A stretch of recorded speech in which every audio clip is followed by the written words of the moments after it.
Assalomu alaykum, yaxshimisizlar? Mana shu tepaligidan 1,5 yil oldin Javlon degan bitta bratishka mana shu yerga tushib ketgandi. Xullas, shu nima qilib tushib ketganligi shu haqida men sizlarga o'zi aytib bermoqchiman. Короче, Javlon o'zi Namangandan, yoshini bilmayman nechida. Xullas, u bratishkaga rus bolalar osilishni o'rgatgandi, boshqa obyektda shkaturka, kraska shunaqangi ishlab bergandi. İşi tugagan menga iltimos qildi. Tipa Yusuf aka, sizni yaningizda ishlamoqchiman, chaqiring, oyna yuvishni o'rgating. Birga ishlaylik, tipa normalniy pul ishlamoqchiman. Shunaqangi. Endi men o'sha vaqtda любой bola, endi qiziqqan bolani harakat qilardim tortishga, podдержка qilishga. Betay bolalar bilan gaplashdim. Bitta bratishka bor, davay olib kelaylik. U bu desam, tipa yo'q deyishdi boshida. Men aytdim, hamma ответственlikni men bo'ynimga olaman, tipa unga oyna yuvishni o'rgataman. Toza yuvadi, tuda-suda. Keldi, o'rgatdim. Как положено oyna yuvishni o'rgatib, bir 2 kun yanimda ishladi. Уже samoстоятельно oyna yuvishni o'rgandi. Уже men aytdim, tamam, oyna yuvishni bilasan, faqat mana shu kачествоda ishingni toza qilishga harakat qil, o'rgan. Dальше tipa скорость добавить qilasan ishingga. Gap yo'q dedi. Endi 1-2 kun ishladi. Men bu zdaniyaga o'tgandim. Mana buni krishasida men yuvib turganimda u tipa yangi kelgan bolaga endi katta ob'yom berib bo'lmaydi. Mana shu maydaroq oynalarni sen yuvib, pachi qo'lingni nabitsa qil, tipa o'rgansin qo'ling deganda, imina mana shu yerda yuvib turgan vaqtda mana shu yerga tushib ketdi. Shu ko'rsatmasin 2 metr mana shu yoqqa tushganda bu pastligini ko'ryapsizlarmi, nima bo'lar? Shamol qattiq, hozir bu chetroqda turib olaman. Короче, kechga yaqin o'sha u bola tushib ketgan. Bu zdaniya endi tugab bo'lib, mana shu yerda mayda oynalar qolgan. Men ishimni tugatdim, o'ylaganki ishda u ketib bo'lgan uyiga. Men uyimga ketdim, uyda endi ujin qilib, endi uxlayman desam, telefon bo'ldi. Telefonni ko'taraman, nima gap?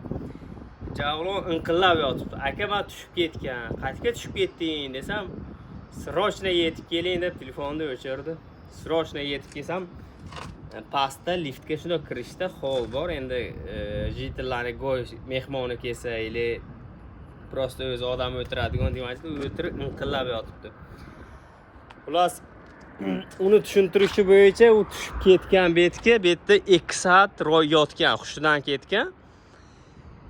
Примерно 2 soat yotgan, o'zi ham toshni bilmaydi. O'sha ko'zini ochib qarasa, ancha qorong'ur. Tipa u tushunganki, ishto betda yotsa foydasi yo'q. Uni hech kim qutqarmaydi. Uni telefoni tepada qolib ketgan. Telefonni o'zi bilan olmagan. Уже tushib ketgan, beli chiqqan, tovoni ezilgan suyagi, yelkasi chiqqan, xullas oyog'i ham chiqqan, shunaqa sinmagan, hech qayta tovoni ezilgan xolos. Xullas tushunganki, ishda bu yerda yotsa hech kim unga yordam bermaydi, baqirsa tipa firmaga, Yusuf akaga tipa minus bo'ladi, problem bo'lishi mumkin deb o'ylab, xullas baqirmagan ham даже. Mana shu yerdan qiynalib bechara mana shu lestnitsaga chiqib, bundan hozir pastligini ko'rsataman. Tushib pastga.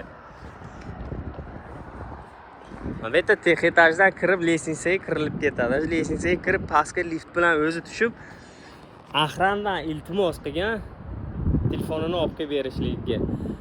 Bil sezdirmaslikka harakat qilib, endi hamma joyi rasvo, sezmasdan iloji yo'q. Shunda telefon olganman, bu rus bolalar bilan yetib keldim, bizga ish beradigan bolalar bilan kelib, xullas skora chaqirdik, skora olib ketdi, skora qaramadi. Xullas skora bir kunmi yotdi, javob berib yordi, qaramadi. Keyin o'zimiz tipa to'ysi gruppadan, musofirlar gruppasidan tabib topdi. Kvartirasida yashaydigan bolalar bilan endi biz finansiviy kamina podдержка qildik. Xullas belmelini joyiga solib, oyog'ini gips qilib qo'ydi. Tipa hassada yuradigan holiga kelib, uyiga ketdi. O'shanda Javlon masjidda yiqilib, oyog'i bilan tushgan, kallasini masjidga urgan. Bu yerda уже kafel mana. Kafel deydimi, bruchatka deydimi, nima deydi? Qattiq joy. Shunda menga aytgandiki, Yusuf aka, shu boshimda kaska bo'lmaganda Может men o'lardim. Shu kaska ham bitta sabab, kaskani yechmang. Xullas o'shani gapidan keyin men bekaska ishlamaydigan bo'ldim. Menga shogird oling deydigan odamlar shundan keyin men fikrim o'zgarib, men shogird olishga to'g'risi men qo'rqib qolgan. Bu bitta odamning hayoti, siyli hayot. Так что bir xil hozir menga aqlli maslahat beradigan odamlar ham ko'payib qolgan. Yusuf Jilashiylar shuncha ko'p ekan, davring kelibdi. Olib kelib odamlarni 3-4 marta shunda tushirib, sen alpinist deb pulini olib javobini berib bor deydi. Men undoq qilsam sizlar ertaga ish ham topa olmaysizlar. Sviyaz bilaring yo'q bo'ladi. Bekorga vaqtlaring ketadi, pullaring ketadi. U pul menga harom bo'ladi. Menga shu paytgacha har xil qiyinchilik situatsiyalarga tushib, rizqimga harakat qilib harom qo'shmadim. Bundan keyin ham qo'shmayman. Так что menga shogird oling deb yozgan akalar, ukalar, даже qizlar ham yozib turibdi.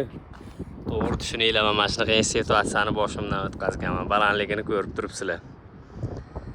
Xullas mana shu eng balandidan ertasiga keldim xullas. Nima bo'lib tushib ketgan, arqoni kesilib ketganmi, tipa shuni o'zimcha analiz qilish uchun kelsam arqoni joyida, hamma narsa joyida. Prosta uni qilgan xatosi men tushunishim bo'yicha alpinist birinchi ochiradi, parapetni ustiga chiqish uchun tushishdan oldin страховкani o'tkazib, keyin spuskovkasini zapravka qilib tushish kerak. U spuskovkani chappa zapravka qilgan. Bizda spuskovkamizni bitta shunday chappa zapravka qilib qo'ysa, u tamom ushlamaydi, tushib ketadi u. To'g'ri zapravka qilsa ushlaydi, chappasini ushlamaydi. Spuskovkani chappa zapravka qilgan, страховка qilish esidan chiqqan. Sidushkani ilintirgan, u sidushkani tushib o'tiradigan sidushka ishlatgan. Korоче, o'tirib olib, keyin страховкani o'tkazaman degan, shug'ullar shu bundoq tushib ketgan, uni ushlamagan, arqoni uzilmagan, bo'ylash, hamma narsa правильно, hammasi chotki. Meni o'ylashim bo'yicha endi u har kun so'rardi, siz nech pul ishladingiz? Men so'rayman, nech pul ishlading, ob'yomingni hisobladingmi? Endi unda postepенно oshib boryapti. Endi men bilan solishtirganda kuniga mendan 2 barobar, 3 barobar kam pul ishlardi.